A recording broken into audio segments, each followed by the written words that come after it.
안녕하세요, 맥형입니다. 단일 메뉴로 오후 3시까지만 영업하고 하루 약 300그릇 정도 판매한다는 곳을 다녀왔습니다. 테이블은 약 40석이고 만석일 경우 80%의 좌석이 찼다고 가정하면 32석인데 300그릇이면 약 10회전을 한다는 계산이 나오네요. 대단합니다, 정말. 전라북도 익산시에 위치한 일회옥이라는 식당입니다. 선택과 집중이 무엇인지 제대로 보여주고 있는 곳입니다. 영업시간은 새벽 6시부터 오후 3시까지라고 입구에 크게 적혀 있습니다. 익산 토박이인 동생과 함께 온 일회옥이라는 콩나물 국밥집입니다. 저는 동생 보러 익산에 올 때마다 전날 과음을 할 때면 이곳에 꼭 들리곤 합니다. 이 콩나물 국밥은 중독성이 매우 강합니다. 구미가 당긴다는 표현은 이럴 때 사용하는 게 맞는 것 같습니다. 입구에서부터 콩나물 국밥 특유의 멸치 육수향이 주차장 가득 뒤덮는 게 매우 인상적입니다. 예전에 시골에 있는 할머니 댁에 가면 특유의 시골 냄새와 아궁이의 불냄새가 연기와 함께 모락모락 피어나면서 아침에 상차림 나올 때 할머니가 어여 일어나서 밥 먹어라 소리치셨던 목소리가 이곳에 오면 너무 생각납니다. 옛날 추억까지 떠오르게 하는 일회옥 콩나물 국밥집을 영상에 담아보기로 했습니다. 일단 이곳이 잘 되는 가장 큰 이유를 맥형 관점에서 말씀드리고 시작하겠습니다. 일회옥이 그 어렵다는 단일 메뉴로 오랫동안 이렇게 잘 되는 이유가 무엇이라고 생각하시나요? 저는 중독성을 갖게 하는 염도의 레시피라고 말씀드리고 싶습니다. 육수를 취급하는 밥집을 하는 사장님들은 염도를 중요하게 하셔야 합니다. 염도에 대한 이해가 필요하다면 제 과거 영상을 한번 봐주세요.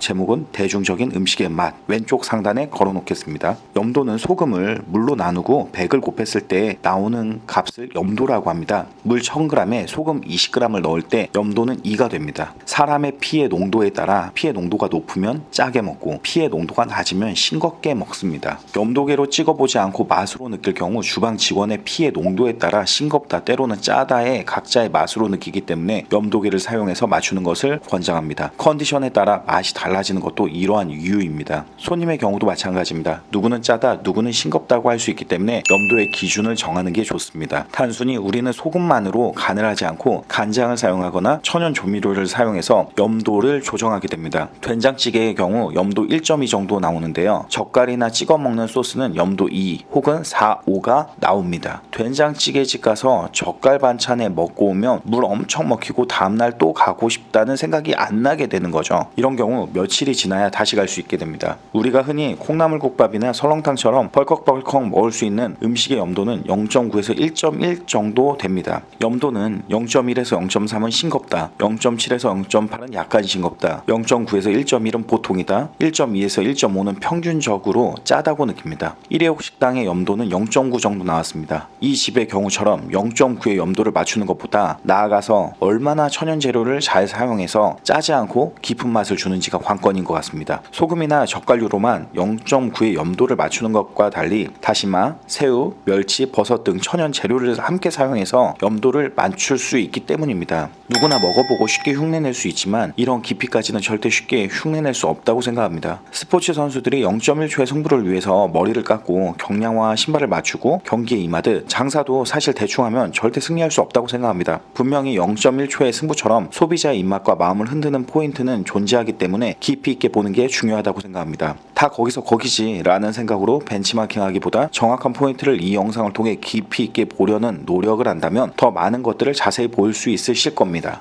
반찬으로 나온 물깍두기와 고추무침이 매우 잘 어울렸습니다. 피가 진한 사람, 다시 말해 피의 농도가 높은 사람은 짠맛을 상대적으로 더 못 느끼게 되어 0.9의 콩나물 국밥이 싱겁다고 느끼면 고추무침에 손이 더 가게 될 것이고, 피가 묽은 사람, 피의 농도가 낮은 사람은 짠맛을 상대적으로 잘 느끼기 때문에 0.9의 콩나물 국밥이 간이 적당하다고 느끼면 간이 적당한 물깍두기에 손이 가게 될 것입니다. 깍두기를 진하게 담지 않는 것도 고추무침과 1강 1약을 주기 위해 좋은 선택이었다고 생각합니다. 토렴한 콩나물 국밥에 별도 술안이 아닌 마지막에 달걀을 넣어내옵니다. 토렴에 노하우나 특별한 이유가 있는 줄 알고 마지막 계산 때 여쭤봤습니다. 이거 한 가지로 70년부터 옛날 하던 방법을 그냥 하는 거예요. 힘들어요.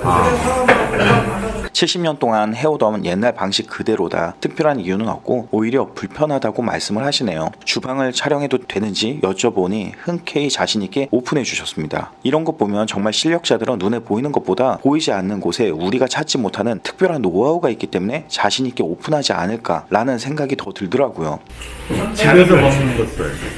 천연 재료인 멸치도 작은 것을 사용한다고 강조해 주시네요. 멸치 특유의 비린 맛이 없고 너무 좋았습니다. 주방에 간대기가 없기 때문에 오픈형 주방을 해도 열기가 홀로 빠져나오지 않아서 홀이 쾌적했고, 오히려 토렴식이 간대기로 뚝배기를 데우는 것보다 제 눈에는 더 효율적으로 보였고, 무언가 흰색 주방장 유니폼에 흰 머리의 사장님이 토렴을 직접 하는 모습을 보여주면서 음식을 내어주시니 맛집의 포스가 뿜뿜 뿜어져 나오는 모습을 볼 수 있었습니다. 멸치 육수 끓이는 곳에 닥트가 외부로 냄새를 빠지게 하는 것도 매우 좋은 효과를 가져온 것 같습니다. 마치 치킨집에 맛있는 치킨 튀기는 향이 외부로 나오는 것처럼 말이죠. 이것들도 잘 되는 이유가 되는 충분한 요소가 될 수 있었습니다. 새벽에도 오면 점심 피크처럼 많은 사람들이 앉아 계신다고 하니 300그릇은 소문에 불과한 게 아니라 10회전은 충분히 가능하다고 생각이 들었습니다. 단일 메뉴로 오후 3시까지만 영업하고 홀과 주방 인력 총 3명, 일주일에 하루 휴무, 지방의 가장 큰 장점인 넓은 주차장과 저렴한 임대료. 도시 생활이 지겨워서 귀농해서 살듯이 도시 장사가 재미없어서 시골 가서 저도 이런 가게 하나 하면서 평생을... 아닙니다. 저는 꿈이 더 크기 때문에 이건 제가 좀 더 나이 먹고 백발이 되었을 때 한번 생각해 보도록 하겠습니다. 전라북도 익산 일회옥에서 맥형이었습니다. 안녕.